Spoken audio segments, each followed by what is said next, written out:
Welcome aboard, race fans, and welcome all to the Panasonic Light Series round of Karjala. We had a weekend at Karjala the other time around, and we've seen some chaos abound. Tristan Wilhoit comes into this race as the points leader, a 5-point advantage over second place Chris Louvier. But for Wilhoit, he had some early skirmishes within the first lap that had really set him backwards down the order, and look how far down car number 93 is going to be. Pretty deep in the field, I must say. Chris Louvier, as we noted, who's second in points coming in, 5-point deficit behind car number 93. He starts inside the top 10. Keep an eye out for that Outback machine. PJ Karenko, third in the point standings, 18 points back, just a row in front of car number 37.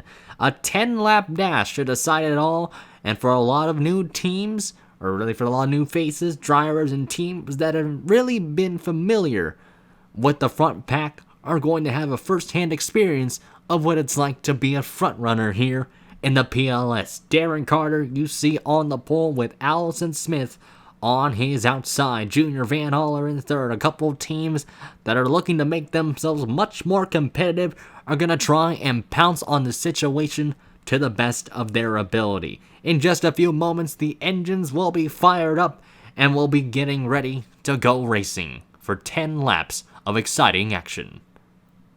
In just a few moments, we will be going green here, and watch the flagman on top of your screen here. Watch that green flag wave. Darren Carter will lead the field down for this standing start. 10-lap dash to decide it all, and the green flag's going to wave, and we're racing here at Karjala.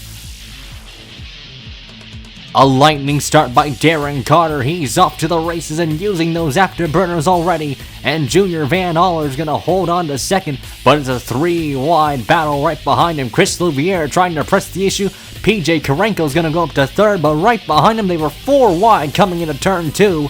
And now they're back down to 3 wide, 2 rows deep. Already on lap 1, Ennis leaning on Pace early on, and Pace is going to wash up the hill into Morandi. Contact made between the two of them, and now Chris Louvier is going to be on the outside, Morandi in the sucker hole, and Pace down at the bottom, but these lines inverse so constantly here at Karjala, as you see the top 3 trying to get a good runaway here, as Karenko's going to get himself ahead. You see up there in third, Louvier finally muscles his way past Sebastian Morandi. And there you see Yoshiko Sakamoto with a great start. And car number 10, Elijah Ennis looking inside of Ryan Pace. Ali Nelson trying to get on the charge here. And a lot of drivers are going to be hustling to and fro here in this 10-lap dash. You got to be aggressive every lap you can, but not get too aggressive to where you put yourself in a bad spot. Tuvely trying to make a move there. Sanford and Yepes going off a little bit there, as Peter Rondrek's going to try and make a move to the inside of Sanford's number 24 near the mid-pack area. Tristan Wilhoit, remember, he's the points leader coming in 5 points ahead of Chris Louvier. He's got to get a move on here in that Steel Tools Honda. And here he goes down the inside, just past John Letheravine and past Peter Rondrek with ease, and 2 spots for Wilhoit. Just like that. Joss Phillips not too far behind. Austin James 3 wide right behind him though. And that's between Avril Mead, Patrick Smith, and Michael Kennedy. And that's all near the back half of the field as they migrated down to 2 wide. And Patrick Smith trying to get to the 31st position. Jacques Benyako, not a great start for him. Kyle Schock Jr. also pretty far back as well. But near the front pack, they're getting relatively single file and getting themselves into a rhythm. And that's where we're going to see drivers start to pick up the pace here and hope that other drivers will make a mistake. So you're going to have to pressure them quite a lot in this race. Cole Scott looked to get challenged by Yuki Tamura for the brightest of moments, but that was very much short-lived from the 25 and the 20 battle alike. There's Charles Sanford looking inside of the number 9 car of Kevin Moore, and looks like Moore is going to be the big loser out of this one here. So Moore's going to be stuck to the outside, but actually Sanford just not able to really get that exit speed to back it up. As Darren Carter, they round through the rough set of S's. This is where a lot of drivers make a mistake, and there goes Sakamoto spinning, and hard contact into Elijah Ennis. And Ennis is going to be out of the race just like that. And a lot of damage to car number 10. There's a crash also right behind him. Kevin Moore's car also dilapidated, and he's got a lot of smoke coming out of that Toyota And these two cars, not a great day for Yoshima Engineering, a nightmare for them here on lap number 2. So here's what happened with Sakamoto. Just went in way too deep, the back end just loosens up, and then Tank slaps the wall, and then just no place to go for Ennis, and what a wallop of a hit. Both cars went, and then you saw Kevin Moore behind him. He had some trouble, looks like he just lost it, and Charles Sanford's nose is right there and just clips the barrier. Pretty big contact, and out of the race goes both Toyotas. As we noted, a nightmare race for a team that was looking to surge their way upwards.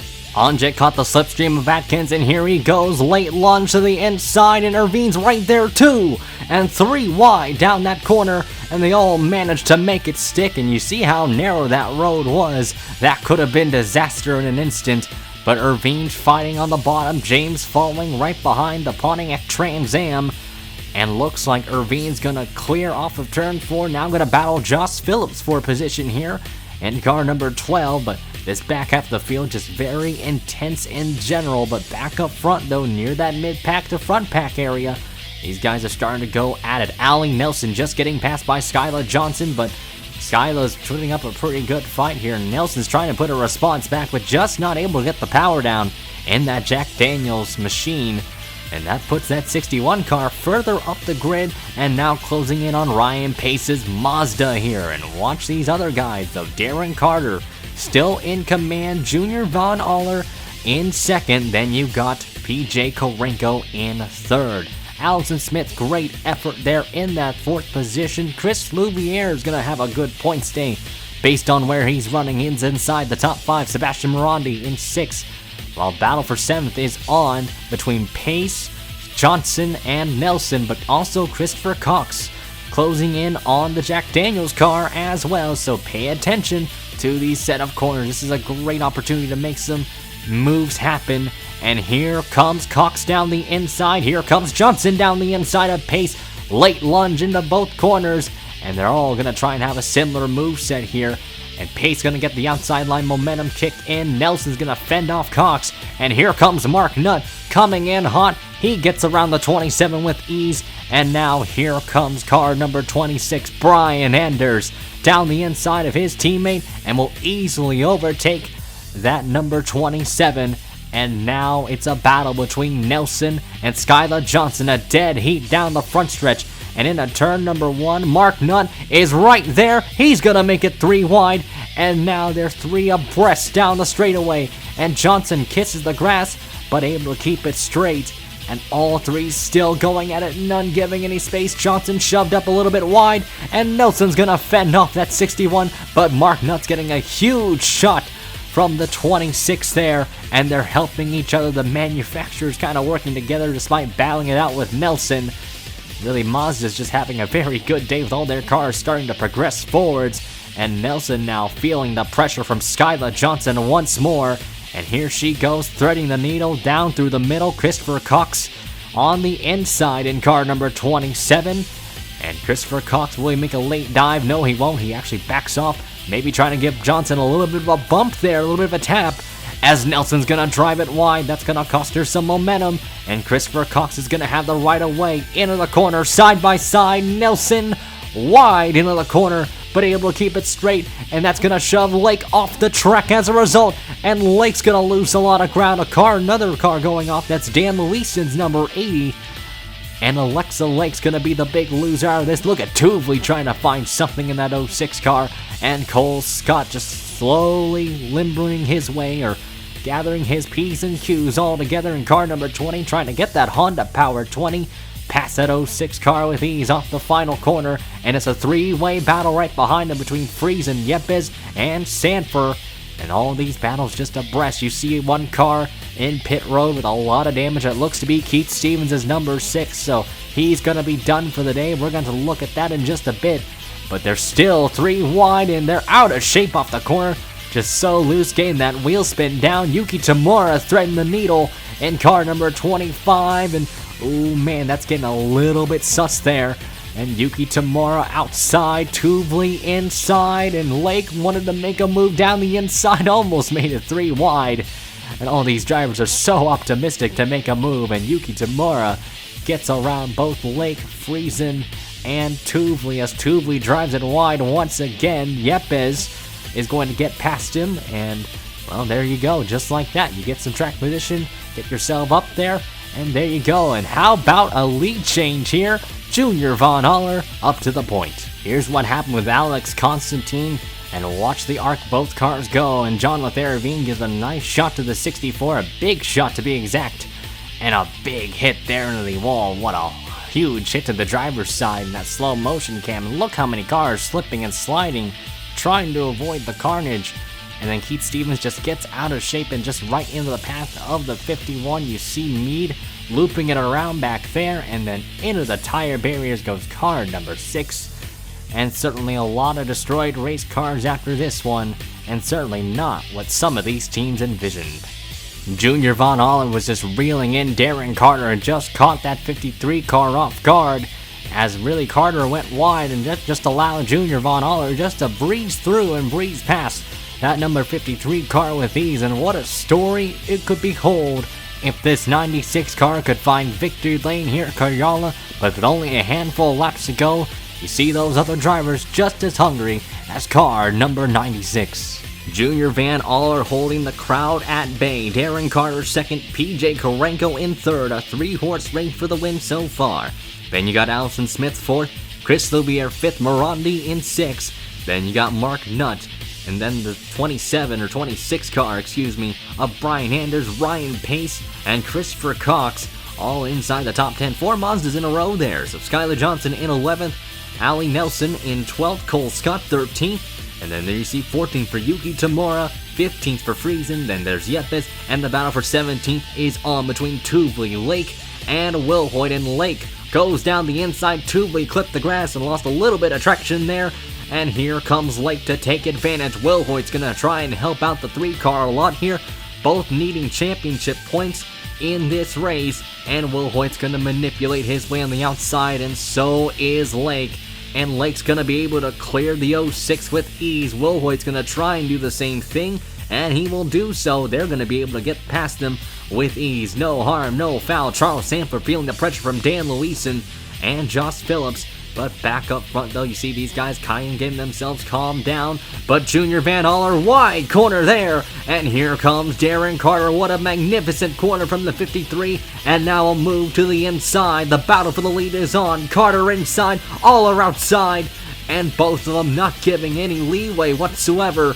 And Junior Van Aller is going to be able to fend off him brilliantly there, use that car to his advantage, and PJ Korenko says thank you very much for the free spot. I'm now up to second. What a run for Korenko, was very patient there, set him up brilliantly there, and now he's up to the runner-up position. Allison Smith now gonna be on the attack on Darren Carter, and Carter's gonna have to play defensive here as Korenko's gonna now make a nose down to the inside, but just didn't have the slingshot maneuver kick in well enough for that 62. He's gonna have to find another way to get around him. He is just on the back end of that number 96, and Korenko, he's gonna get a little bit creative here. Outside he's gonna go, and Aller squeezed him a little bit to the outside, and Korenko, huge run off the corner. Outside line kicking in, and watch these lines constantly inverse here, and this is where Korenko's gonna get the advantage. He's gonna do so with ease, and an easy pass for the lead goes PJ Korenko, and now the battle for second is on between Carter and Junior Van Aller. Allison Smith vibing back there, hoping these two mess up. Down the inside, late on the brakes goes Darren Carter. Morandi able to get around Chris Loubier for the 5th position, but now these two battling it out for the runner-up spot side by side. Into the S section they go, squeezing each other as Junior Van Aller goes off a little bit, and Allison Smith tries to attack, both of them going wide, and Smith ends up in the grass as a result of that. And here comes Morandi to pounce down on the inside, a late dive, and that really got the 21 off guard, and that could have been scary for both of them. And Morandi's gonna have to back off as a result, and Chris Loubier, will he try and take advantage? Not really able to do so, but Mark Nutt's gonna be able to reel in those 3 cars as a result of their skirmishes up front.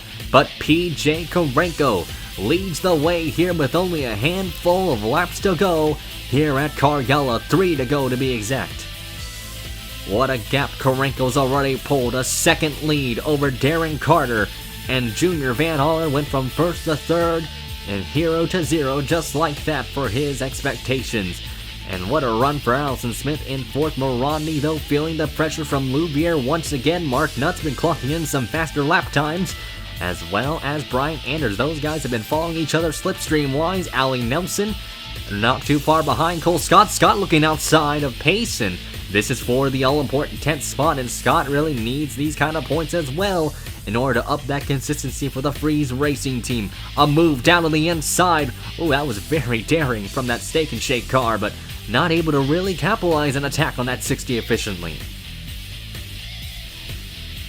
There's John Laverne feeling the pressure from Jack Bianco. Charles Sanford just outside that top 20. Here in car number 24, Peter Ondrak looked pretty strong in recent races, but this race hasn't really been the case for him. There is Michael Kennedy, and there's Adkins, and it looks like Kyle Schuck's got some damage to his car, so we're going to have to see what happened with car number 19 here, but that is certainly not a good sign for Kyle Schuck. He's been on a bad slump of races recently, so he's really got to pick up the ante here as Adkins loses out and Kennedy drives it wide, and Schuck is right there.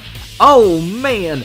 And Watkins gets drived off, and a 35 into the wall. As a result, contact made from Kyle Schuck Jr. And there was another car off. Austin James, looks like Meade also found some issues as well, so a lot of skirmishes and calamity near the back ends up causing a lot more damaged cars. Diego Yepes is down pit road as well, so big implications for some of these drivers in the race. But PJ Karenko is off to the races right now in car number 62. He has just maintained the gap. Actually, he's been pulling that gap 1.41 seconds over Darren Carter. Even so, this is a fantastic effort for this Remax machine. Junior Van Aller led a good portion of this race just to end up in third for now. And Allison Smith is just chilling in that fourth spot. Just looks to be a fourth place car based on where track position has settled in. Sebastian Morandi in that fifth position. Then you got Chris Louvier in sixth, but Mark Nutt's been closing in, as we noted, in that seventh spot. Great run for Mark Nutt here. And there you see Ryan Pace falling backwards in this race here. He's been dropping like a rock in these past couple laps. And Carter Friesen's going to look to pounce on car number 60. Here he goes down the inside.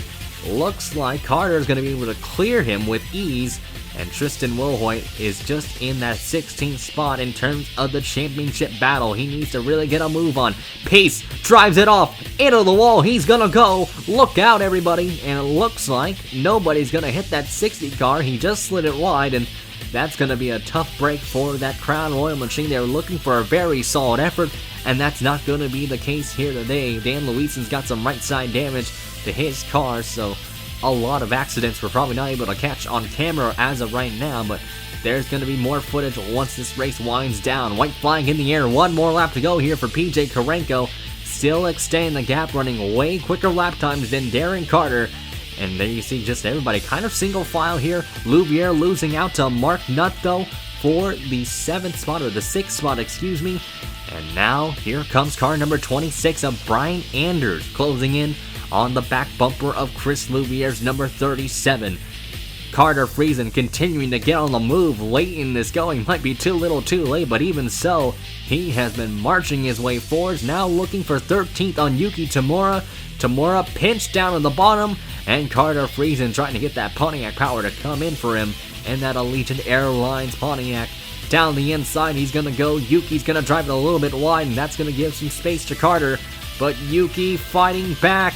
Oh, she's got a good run off the corner, side by side down the straightaway, and looks like she might be able to not really be able to really capitalize there, and Carter's gonna take the spot away. Through the final few corners here, looks like PJ Karenko is set in stone. Nobody's been able to really chase him down ever since he's gotten that lead. And it looks like a lot of the field game themselves calmed down as well. We might see some drivers march their way forwards at the end. But for PJ Karenko, he's on a whole different zip code ever since he took the lead. There's been no turning back, and off the final corner, PJ Karenko is going to find victory lane here at Karjala after a 10-lap dash to decide it all. Darren Carter's going to end up in second. and Junior Van Aller in third to complete the podium. Allison Smith fourth, Sebastian Morandi fifth, Mark Nutt sixth, and then you see Chris Louviere in seventh, lost out to Mark Nutt, and there you see eighth place for Brian Anders, Christopher Cox, quiet run in ninth, and Skylar Johnson in your top 10. Great run for the Gatlin Downey team, first and 10th, a dream weekend for them. We saw Kyle Schuck down pit road here in car number 19. Look at the damage he's gotten, so we've also got to check out on what happened there, but these past few races just getting bad and worse. I guess we can just say worse for this 19 team, and really the Freeze team kind of a bit worried, I'd say, and based on Shock's recent results, but we got still a good amount of races left in this championship hunt. But congratulations to PJ Karenko. We're gonna have to take a look at all the incidents that happened that we weren't really able to cover before we take you to the race results. This was on lap 7. This is what happened with Diego Yepes. He just went in way too deep, overswooped the car, and it just slapped the outside wall, and big contact for the McDonald's machine, and he had a pretty solid effort there, but for other drivers, 3 points on the line, but for Diego Yepes, not going to be a great result. Here's what happened with Shock Jr. and Luis, and actually both of them collided, and that's explaining the right side damage to both the 80 and the 19, so Shock looked like he just went up the hill and just hit that 80 in the quarter panel, and just big contact for both of them, and that really hindered the suspension on both race cars. Here's a replay of the wreck with Canada and Shock, and you also see Austin James. He's just going to spin it around by himself, went in way too hot. Canada has a wide corner. Shock tries to do a crossover move. Atkins, just kind of the innocent bystander, gets shuffled up the hill, and Canada gets loose, and I think this is just a racing deal in my opinion. They just all went for the same spot. Canada gets turned. Oh, big lick into the inside wall, and Kyle Shock able to really keep it under control, but you then later saw that dilapidated Nintendo machine, and we're going to take a look at that as well. Here's the angle with Kyle Shock Jr. and Patrick Hollab, and watch the angle both go into the S's, and looks like just Shock went a little bit too deep, and Hollab tries to take advantage, and you see the slip angle he's able to go, and they just clipped each other, just going for the same spot, and watch the wallop of a hit. Ooh, man, big shunt. Into the tire barrier goes Kyle Shock, and certainly the day couldn't have gotten any worse, and it certainly did. In terms of the principles of Murphy's Law, everything that could go wrong went wrong. While most of the results were relatively tame in terms of a single file race to the line, the battle between Will Hoyt and Yuki Tamura was a dead heat. Once they got off the final corner, Will Hoyt had a power move down the inside of the 25, and Tristan Wilhoit muscled his way past Yuki Tamura to get into the 14th spot. So for those wondering about the points leader, Tristan Wilhoit finished in 14th, but Chris Louviere is going to have a very good field day out of this one, though. Lost out to a couple of drivers at the end, but a 7th place run is good for them. But as noted though, congratulations to PJ Karenko for winning the race here at Karjala, and thank you all for watching this PLS race. It's been an honor to have this once again to call another race, so looking forward to more opportunities like these in the future, whether it's like maybe Sunoco or anything else. But for now though, we'll see you guys later.